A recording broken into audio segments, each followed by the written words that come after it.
Good morning everyone, I am Musaid Malik. और last lecture में हमने जैसे डिस्कस किया था इम्यूनिटी के बारे में, टाइप्स ऑफ इम्यूनिटी पढ़ा, इननेट एक्वायर्ड पढ़ा और उसको मतलब काफ़ी डिटेल में हमने देखा। तो चलिए आइए आज हम पढ़ते हैं इम्यून सिस्टम के बारे में। इम्यून सिस्टम कैसे वर्क करता है, कैसे हमारे नेचुरल डिफेंस को संभालता है, और इसको के बारे में हम इतना डिटेल में पढ़ेंगे कि आपको इससे बड़ा इंटरेस्टिंग लगने लगेगा ये। तो let's begin it. Immune system in the body.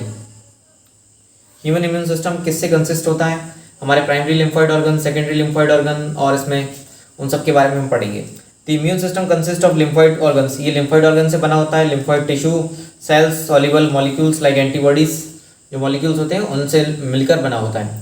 तो इसको हम देखते हैं। As you have read, immune system is a unique in the sense that it recognizes foreign antigens, respond to these and remember them। और जैसे कि हमने previously भी पढ़ रखा है, एनसीईआरटी जो हमारा बोल रहा है कि आप लोग इम्यून सिस्टम से इतना फेमिलियर हैं कि ये मतलब किसी भी एंटीजन को पहचानता है और फिर उसकी मेमोरी रखता है। नेक्स्ट टाइम में अगर वो कभी अटैक करने की सोचता है तो हमारा इम्यून सिस्टम उसको खत्म कर देता है। The immune system also plays an important role in allergic reaction, in autoimmune disease and organ transplantation. Immune system ही हमारा डिसाइड करता है कि कोई ऑर्गन जो ट्रांसप्लांट हुआ है, ट्रांसप्लांट मीन्स क्या हुआ है, एक पर्सन से दूसरे पर्सन के अंदर ऑर्गन को लगाया गया है, किसी पर्सन में वो सही से वर्क नहीं कर रहा था इस वजह से, तो उस ऑर्गन को रखना है नहीं रखना है वो इम्यून सिस्टम डिसाइड करेगा। ठीक है, एलर्जिक रिएक्शन ये कॉजेस करता है। और हमारा ऑटो इम्यून डिजीज जैसे कि अर्थराइटिस, रूमेटॉइड अर्थराइटिस और अपनी टाइप 1A डायबिटीज़ जो है, उन सबके को भी यही कंट्रोल करता है। तो हम देखते हैं हमारा इम्यून सिस्टम कैसे कंप्राइजेस है। ये देखिए हमारी म्यूकस मेम्ब्रेन में भी कुछ टॉन्सिल्स, म्यूकस मेम्ब्रेन में सॉरी हमारे लिम्फ नोड्स वगैरह पाए जाते हैं। ये टॉन्सिल्स दिखा रखे हैं, ये थाइमस दिखा रखा है। थाइमस हमारा ये स्किन भी मतलब एक प्रोटेक्शन कैसे काम कर रही है। लिम्फ नोड्स दिखा रखे हैं, लिम्फेटिक वेसल्स, बोन मैरो जो कि मेन थाइमस और बोन मैरो प्राइमरी लिम्फॉइड्स ऑर्गन्स होते हैं। आगे हम लोग मूव ऑन करते हुए ये देखिए आप लोग, ये लिम्फ नोड्स दिखा रखे हैं, thymus, spleen, bone marrow. Bone marrow ना ही सिर्फ लिम्फोसाइट्स का ही प्रोडक्शन करता है, बल्कि ये आरबीसीज मतलब जितने भी टाइप्स की ब्लड सेल्स हैं, पूरे ब्लड का प्रोडक्शन हमारे बोन मैरो ही करते हैं। बोन मैरो क्या होता है? बोन जैसे कि हमारी ये एक बोन हो गई, तो इसके अंदर जो मैट्रिक्स भरा होता है, ब्राउनिश पार्ट जिसको मैट्रिक्स बोलते हैं, तो ये मैट्रिक्स के अंदर जितना भी ब्लड का प्रोडक्शन होता है ये सब बोन के अंदर होता है, ना कि ब्लड हमारा कहीं और प्रोडक्शन होता है। और जो हमारे इन्फेंट्स जो मतलब फीटस होते हैं, जो मतलब during the time of gestation period, तो उनमें जो ब्लड का प्रोडक्शन होता है वो लीवर करता है, क्योंकि वहाँ पर बोन्स पे अवेलेबल नहीं होती हैं। अब लिम्फॉइड ऑर्गन्स के बारे में पढ़ लेते हैं। लिम्फॉइड्स ऑर्गन ऐसे ऑर्गन्स होते हैं जिसमें कि हमारी प्राइमरी लिम्फॉइड्स जो भी हमारी, इनको दो पार्ट्स में डिवाइड कर लिया, प्राइमरी और सेकेंडरी लिम्फॉइड्स ऑर्गन। प्राइमरी लिम्फॉइड्स ऑर्गन वहाँ पर वो होंगे जिसमें हमारे WBCs लिम्फोसाइट्स का प्रोडक्शन होगा। सेकेंडरी लिम्फॉइड्स ऑर्गन्स वो होते हैं जिसमें ये WBCs आकर वहाँ पर मैच्योर करते हैं, अपनी T सेल्स B सेल्स में डिफरेंशिएट होंगे और इनका मोड ऑफ एक्शन इनको बता दिया जाता है, कैसे अटैक करना है, कैसे रिस्पॉन्सिबल बनना है, कैसे इम्यून सिस्टम को सप्रेस करना है, मतलब पूरे सब कुछ इनकी बेसिक ट्रेनिंग्स वहाँ पर कराई जाती है। उसके बाद में ये फिर ग्राउंड लेवल पे जाते हैं। तो यही लिखा है, these are the organs that where origin and maturation और प्रोलिफरेशन लिम्फोसाइट्स अकर। और वही बता रखा है कि वो ऑर्गन्स होते हैं जहाँ पर प्रोलिफरेशन और मैच्योरेशन और सारे प्रोसेसेस होते हैं। प्राइमरी लिम्फॉइड ऑर्गन की बात आती है। प्राइमरी लिम्फॉइड ऑर्गन हमारा बोन मैरो और थाइमस। हमेशा ध्यान रखना, bone marrow and thymus are the only primary lymphoid organs, where others are secondary lymphoid organs. Immature lymphocytes differentiate into antigen sensitive lymphocytes. और इमेच्योर जो लिम्फोसाइट्स होती हैं वो एंटीजन सेंसिटिव बनाई जाती हैं इन लिम्फॉइड ऑर्गन्स के द्वारा। ये देखिए हमारे डिफरेंट लिम्फॉइड ऑर्गन्स दिखा रखे हैं। प्राइमरी लिम्फॉइड ऑर्गन दिखा रखा है, थाइमस दिखा रखा है, बोन मैरो, ये हमारे प्राइमरी हो गए और ये हमारे सेकेंडरी हो गए। सेकेंडरी में दिखा रखे हैं हमारा स्प्लीन दिखा रखा है। Spleen is also known as हमारा ब्लड बैंक, ये हमारी ब्लड बैंक भी कहलाती है। आरबीसीज का मतलब लार्ज स्केल में स्टोरेज भी रखती है। ये लिम्फ नोड्स दिखा रखे हैं अपेंडिक्स में, और ये टॉन्सिल्स, एडेनोलॉइड्स, मतलब काफ़ी सारी चीज़ें पियर्स पैचेस इंटेस्टाइन में दिखा रखी है। और बाकी आप लोग ध्यान से पढ़िए, क्योंकि हम लोग ऐसा नहीं कि आपको बीच में छोड़ के चले जाएंगे। हमने स्टार्ट किया है और आपका नीट का पूरा सिलेबस कंप्लीट कराएंगे। क्लास 11, 12 डेली के लेक्चर्स आएंगे। अल्टरनेट डेज पर सोच रहे हैं, या सोच रहे हैं मतलब कंटिन्यूसली रेगुलर दें, तो उसका हम डिसीजन कर लेंगे। बस सब लोगों का, आप सारे स्टूडेंट्स का फ़ायदा होना चाहिए। After maturation the lymphoids migrate to secondary lymphoid organs like spleen, lymph nodes, tonsils, Peyer patches of the small intestine and appendix. जो हमारे प्राइमरी लिम्फोसाइट्स जो हैं हमारे, वो प्राइमरी लिम्फोइड ऑर्गन से जाकर हमारे सेकेंडरी लिम्फोइड ऑर्गन्स में आते हैं, वहाँ पर इनकी पूरी ट्रेनिंग होती है। जैसे प्राइमरी लिम्फोइड ऑर्गन को हम ऐसे बोल सकते हैं कि हमारे, जैसे हम स्कूलिंग करते हैं अपनी first class, second class, third class, इस तरीके से हम क्लास 12 तक हम पढ़ते हैं। चाहे किसी को IAS बनना हो, IPS बनना हो, या डॉक्टर बनना हो, इंजीनियर बनना हो, लेकिन सबको ये बेसिक एजुकेशन करनी पड़ती है। तो ये हमारे हो गए जैसे कि प्राइमरी लिम्फोइड ऑर्गन्स में इनकी ट्रेनिंग होगी।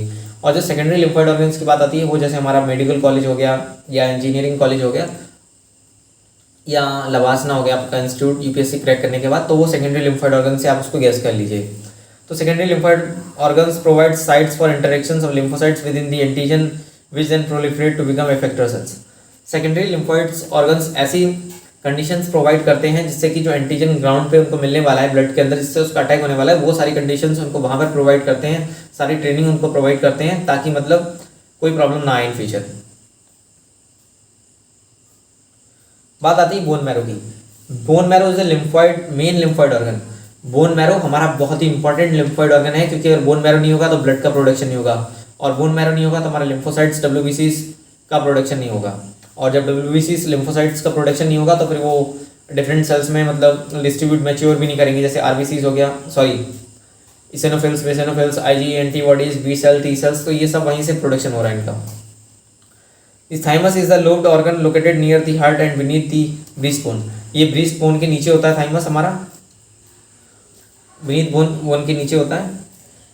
क्या किया हमने, कुछ प्रॉब्लम आया थोड़ा सा, स्क्रीन जूम आउट हो गया था, वेट कीजिएगा 1 मिनट। अब ठीक है, थोड़ा सा हो रहा है डिफर, कोई बात नहीं। तो थाइमस हमारा मेन ऑर्गन होता, मेन ऑर्गन हमारा बोन मैरो और थाइमस होते हैं। Thymus is a lobed organ located near the heart and beneath the breastbone. Breastbone के नीचे होता है और हार्ट के पास में होता है थाइमस। और इसका थाइमस हमारा, अभी हम इसको देखेंगे, तो thymus is quite large at the time of birth but keeps reducing in the size and by the time puberty it attains reduce very small size. Thymus का जो साइज होता है वो बर्थ के टाइम में बहुत नॉर्मल साइज, जैसे हमारा फुल साइज में होता है, लेकिन जैसे जैसे पर्सन मैच्योर होता है, उसकी एज मतलब एज प्रोसेस बढ़ने लगता है, तो वैसे उसका क्या अपना थाइमस का साइज घटने लगता है। मतलब thymus size is inversely proportional to the age, और हम कह सकते हैं कि एज के साथ साथ थाइमस का साइज घटता है, और मैच्योरिटी के टाइम में आते आते अराउंड 30-40 के टाइम में आते आते इसका रेमिनेंट्स बचते हैं। रेमिनेंट्स मीन्स कुछ पार्ट्स बचते हैं, जिससे पता चलता है हाँ यहाँ पर थाइमस था, लेकिन पूरी तरीके से थाइमस डिस्ट्रक्ट होने लगता है। Both bone marrow and thymus provides micro environments for developments and maturation of the T lymphocytes। Maturation में हेल्प करते हैं थाइमस और बोन मैरो, लेकिन माइक्रो एनवायरमेंट देते हैं, मतलब छोटे लेवल पर इनको सिखा देते हैं, ना कि पूरी फुल ट्रेनिंग यहाँ पर इनकी होती है। ये देखिए, ये हमारा थाइमस दिखा रखा है, ये थाइमस है। इसको हम डिटेल्स में भी इसके कुछ और डायग्राम्स देख लेंगे, जिससे कि आपको थोड़ी अंडरस्टैंडिंग क्लियर हो जाए। ये देखिए, ये हमारा थायराइड ग्लैंड हो गया और ट्रैकिया हो गया, और उसको फिर जूम आउट कर रखा है डिटेल में थाइमस को, राइट लोब और लेफ्ट लोब में, और ये सेपरेटेड दिखा रखा है सेप्टा से, ठीक है। ये लोब्यूल्स में इसको डिवाइड कर रखा है। इसका एक इमेज अभी हम और देख रहे हैं, ये देखिए, ये थाइमस ग्लैंड हमारा दिखा रखा है, फ्रंट व्यू दिखा रखा है, स्ट्रक्चर दिखा रखा है। कैप्सूल मीन्स कहीं पर भी कैप्सूल बायोलॉजी में अगर वर्ड आ रहा है, इसका मीन्स होता है हार्ड और टफ लेयर, और अपना कॉर्टेक्स, मेडुला मीन्स बिटवीन, बीच का रीजन, ठीक है। तो ये पार्ट्स दिखा रखे हैं, और बाकी इसको हम डिटेल में जब पढ़ेंगे, जब हम ब्लड वेस्कुलर सिस्टम पढ़ेंगे क्लास 11th में, तो अभी के लिए इंपॉर्टेंट नहीं है, बस देख लीजिए, ध्यान रहना चाहिए। अब बात आती है स्प्लीन की। स्प्लीन एक लार्ज बीन शेप्ड ऑर्गन है, मतलब बीन की शेप में ये ऑर्गन है, इस तरीके से, डायग्राम थोड़ा सा सही नहीं बना, इस टाइप का ऑर्गन है। और ये हमेशा ध्यान रखना, ये पेयर में कभी नहीं होता है, MCQ में गलती नहीं कर देना।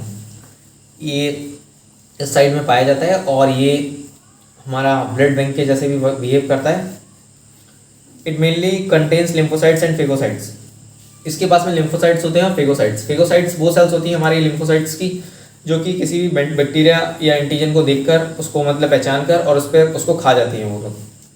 जैसे कि ये बैक्टीरिया है, फेगोसाइटोसिस कैसे होगा, ये सेल आएगी ऐसे ऐसे इसको फिर पूरा कवर करेगी इस तरीके से और इसको खा जाएगी, फिर बंद कर लेगी, डाइजेस्ट कर लेगी, इंटरसेलुलर डाइजेशन करेगी।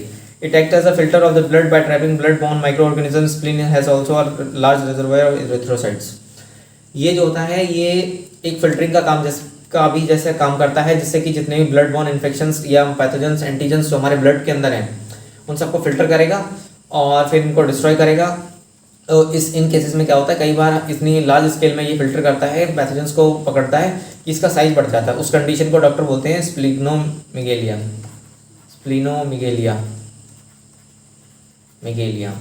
ओके।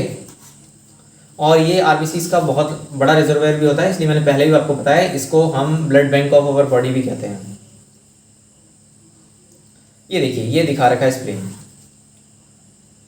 और कई बार हम लोग जैसे खेलते होते हैं तो मजाक में अगर किसी ने स्पेसिफिकली अगर स्प्लीन पे मार दिया तो स्प्लीन बस्ट हो जाएगा तो अर्जेंट मतलब इमीडिएट डेथ हो जाएगी अगर उस स्प्लीन को नहीं बाहर निकाला गया बॉडी से। तो इसलिए कई बार हमको ध्यान रखना चाहिए स्प्लीन की पोजीशन ये साइड में होता है और सिंगल ही होता है, तो इसकी मतलब बहुत केयर हमको रखनी चाहिए क्योंकि ये प्रोटेक्टेड नहीं होता किसी भी बोन्स वगैरह से। ये कैप्सूल लेयर दिखा रखी है, ट्रिबोकुला दिखा रखा है, वेस्कुलर साइनसोइडॉइड और ये सब चीज़ दिखा रखा है। ये देखिए डिटेल एनाटॉमी दिखा रखी है, arteries, capsules, veins, white pulp, red pulp. ये हम लोग जब ब्लड वेस्कुलर सिस्टम पढ़ेंगे तब ही इसको डिटेल में देखेंगे।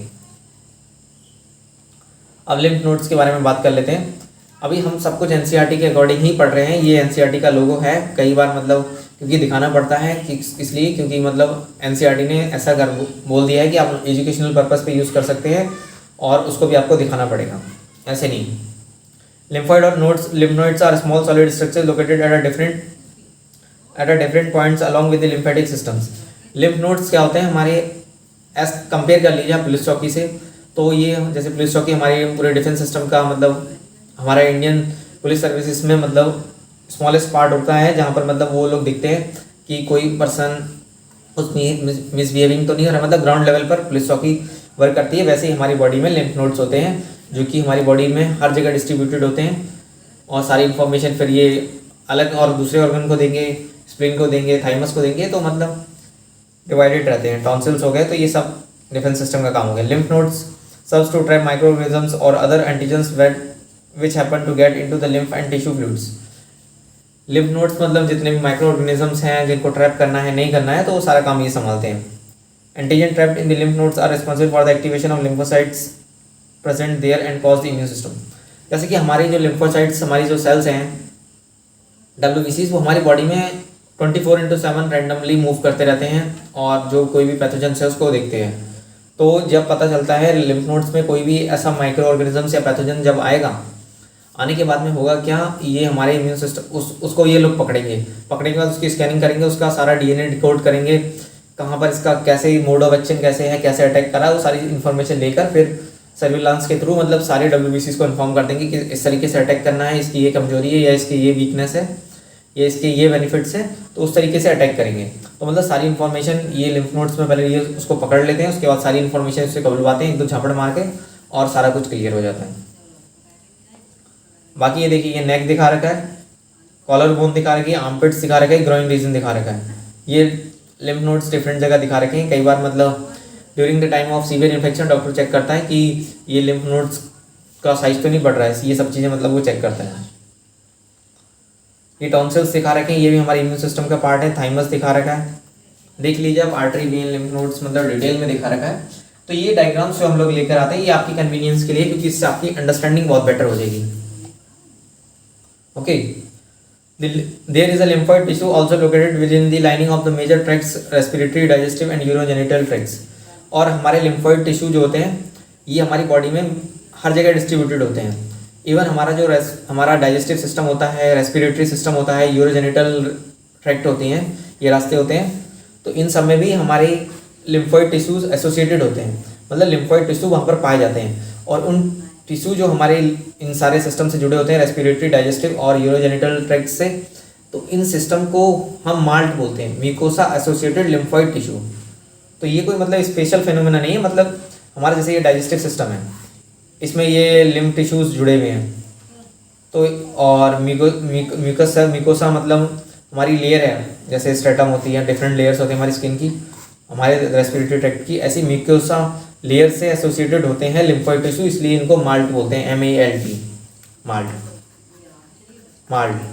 It constitutes about 50% of the lymphoid tissue in the human body, और ये हमारी बॉडी के अराउंड 50% लिम्फोइड टिश्यूज कंसिस्ट होते हैं, यही 4 पार्ट। हम बात कर रहे थे अपने एंटीजन के बारे में। तो एंटीजन क्या होता है, कैसे वर्क करता है? एंटीजन बेसिकली कुछ उनको बोलते हैं, एंटीजन मीन्स क्या होता है, antibody generating. Antibody generating means कुछ ऐसे पार्टिकल्स जो हमारी बॉडी में आएंगे, चाहे वो पैथोजेंस हों या कुछ ऐसे मॉलिक्यूल्स हों जो हमारे इम्यून सिस्टम को एक्टिवेट कर दें कि वो आप एंटीबॉडी बनाओ। तो एंटीजन ऐसा नहीं हो सकता कि पैथोजेंस हों, कुछ मॉलिक्यूल्स, कुछ केमिकल्स भी हो सकते हैं किसी केस में। तो antigens are foreign molecules that invade the body of an organisms. तो एंटीजन्स होते हैं हमारी बॉडी को इन्वेड करते हैं, और फॉरेन मॉलिक्यूल्स होते हैं, मतलब हमारी बॉडी के नहीं बल्कि बाहर के मॉलिक्यूल्स होते हैं। The word antigen is shorten, antigen word को शॉर्ट किया हुआ है। एंटीजन का मीन्स क्या होता है, एंटीबॉडी। जेन मीन्स क्या होगा यहाँ पर, एंटी मीन्स एंटीबॉडी यहाँ पर दे रखा है, और जेन मीन्स जनरेटिंग। एक बार देख लीजिए आप लोग, मैं साइड हट जाता हूँ। Antigens are generally large molecules, और ये बहुत बड़े मॉलिक्यूल्स होते हैं। Majority of them are made up of proteins, ज़्यादातर ये प्रोटीन्स के बने हुए होते हैं। Polysaccharides found in the cell walls of the bacteria and other cells are on the coats of the viruses. और कई बार जैसे कि बैक्टीरिया वायरसेस के जो कोट्स होते हैं उनसे भी एंटीजन्स बनते हैं। बनते क्या मतलब, वो हमारी बॉडी में जाएंगे, हमारा इम्यून सिस्टम उनको पहचान लेगा और फिर उसके खिलाफ एंटीबॉडी बनाएगा, तो हमारी एंटीबॉडीज़ का बेसिकली प्रोडक्शन करवाते हैं। तो ये अगर एंटीजन भी हमारी इम्यून सिस्टम के लिए बहुत ही इंपॉर्टेंट फैक्टर होते हैं, क्योंकि अगर एंटीजन नहीं होंगे तो हमारे एंटीबॉडीज़ बनेंगी नहीं तो इम्यूनिटी नहीं मिलेगी।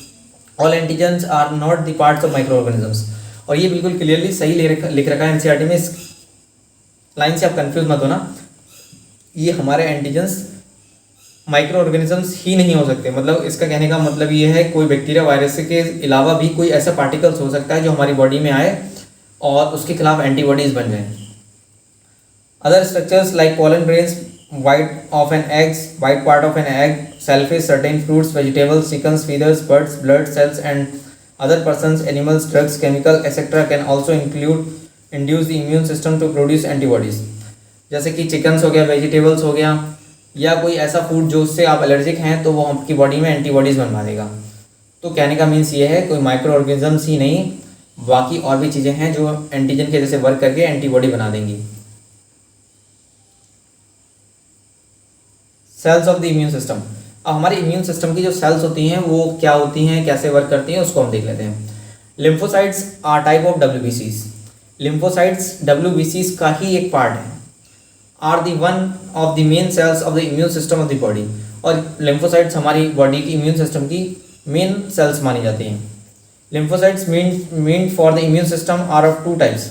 लिम्फोसाइट्स हमारे इम्यून सिस्टम के लिए 2 टाइप्स की होती हैं।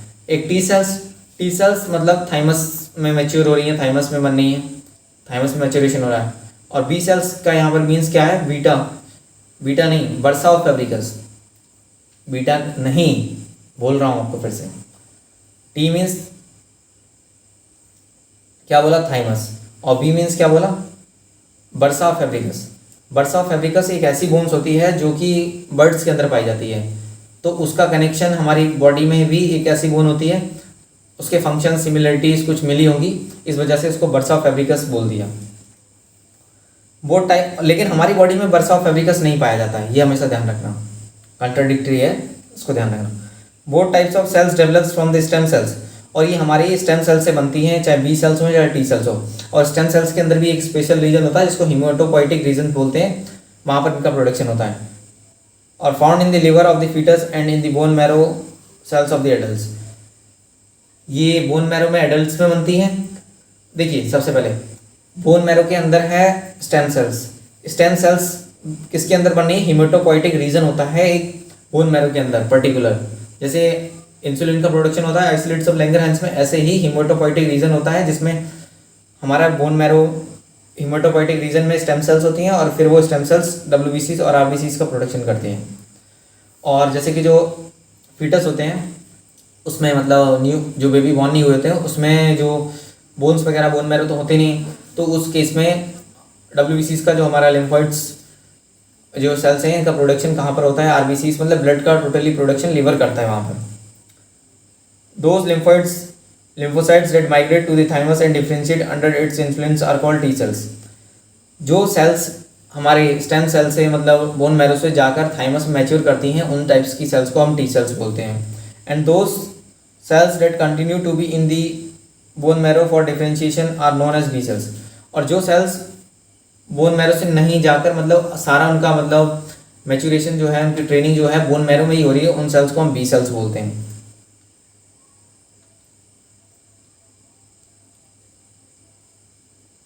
दी फाइनल मैच्योरेशन, एक बार मैं साइड में हट जाता हूँ, आप लोग देख लीजिए क्योंकि कई बच्चों को नोट्स भी लेने होंगे। नोट्स इंपॉर्टेंट है क्योंकि भले से आप कितना ही शॉर्ट में बनाइए लेकिन नोट बहुत मस्ट है। The final maturation of the young lymphocytes occur in the lymphoid tissue like lymph nodes, spleen and tonsils. तो जो फाइनल मतलब ग्राउंड पे साइड होती है ना, जैसे आप लोगों ने कितना ही कुछ सीख लिया था लेकिन जब तक ग्राउंड रियलिटी आपको नहीं पता होगी तब तक आप कुछ नहीं सीखे हुए हैं। तो वही फाइनल यहाँ पर जो मैच्योरेशन होता है वो स्प्लीन, टॉन्सिल्स और लिम्फ नोड्स में होता है। The cells are responsible for cellular immunity. However, B cells produces the antibodies about 20 trillions per day।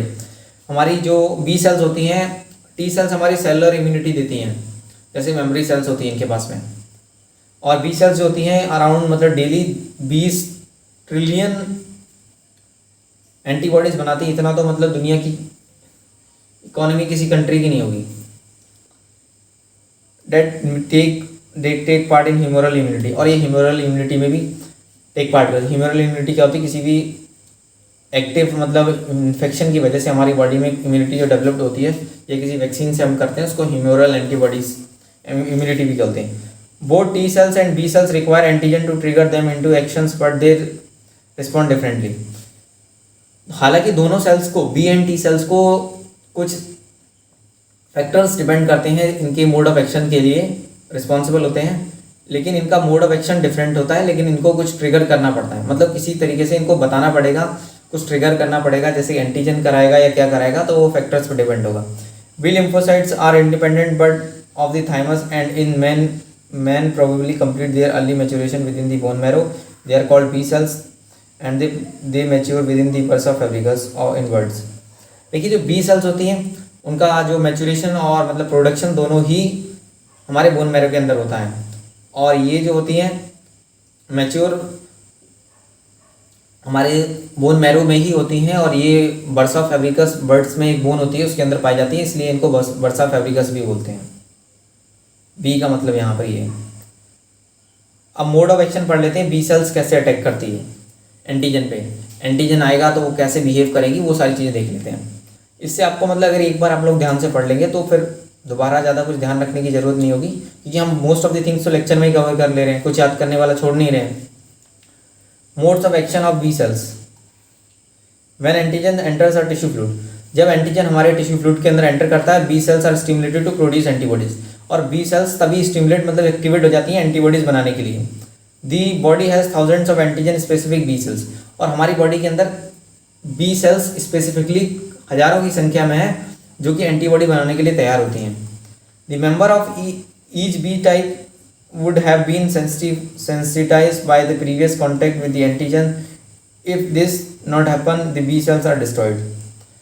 जो हमारे मेंबर होते हैं बी सेल्स के टाइप के, तो वो हमारे प्रीवियस जो इन्फेक्शन हुआ है उससे बड़ा सेंसिटाइज होते हैं, मतलब अगर वही सेम ऑर्गेनिजम्स है तो उस पर तुरंत अटैक कर देंगे एंटीबॉडीज बना के, या एंटीबॉडीज किसी बनने की हेल्प लेंगे टी सेल से, मतलब वो सारा चीज़ रहेगा। लेकिन अगर वो ऐसा नहीं करती तो वो डिस्ट्रॉय हो जाएंगी। However the new B cells will keep on producing, लेकिन नई सेल्स बनती रहेंगी।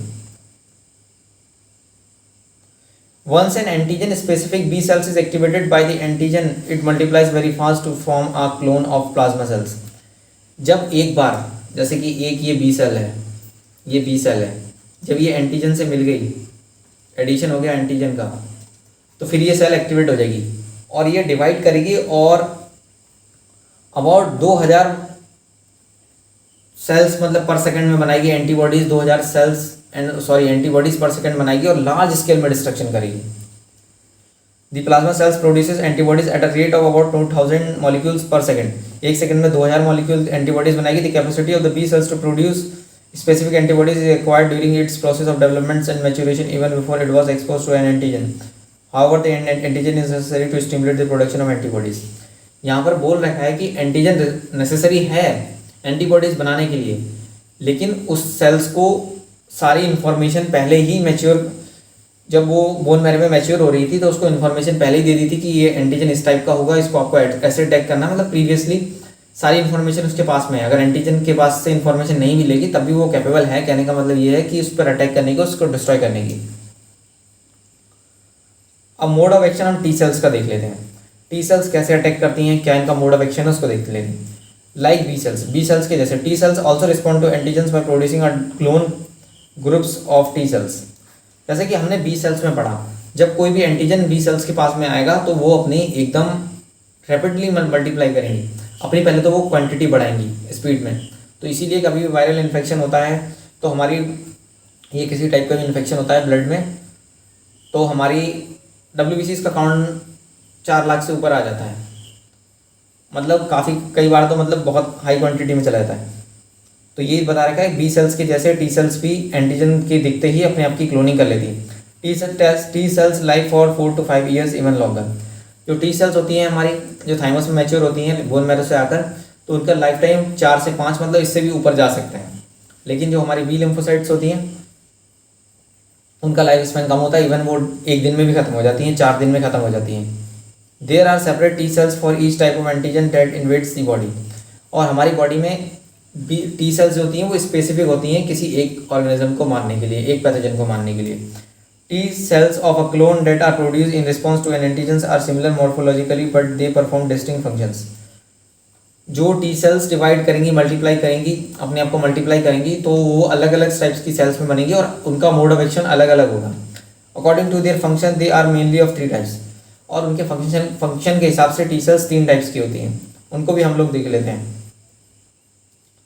इसका मैं एक बार के लिए हट जाता हूँ, आपको इसका नोट्स वगैरह लेने होंगे क्योंकि ये बहुत इंटरेस्टिंग लेक्चर हो रहा है। इवन मेरे को आज ये लेक्चर 2 बार रिकॉर्ड करना पड़ा है, तो आप समझ सकते हैं मैं कितनी मेहनत के साथ में इसको कर रहा हूँ। देखिए, इनको हमने 3 टाइप्स में डिवाइड किया है टी सेल्स को। तो these cells attack and destroy antigens. Killer cells, killer T cells क्या होती हैं, एंटीजन से मिलेंगी, ये टी सेल्स हो गई, ये एंटीजन आया, इसको मिली और इसको डिस्ट्रॉय कर दिया, ख़त्म कर दिया। In the process, these cells move up to the site of invasion and produce chemicals that attract phagocytes and stimulate them so that they can feed more vigorously on antigens.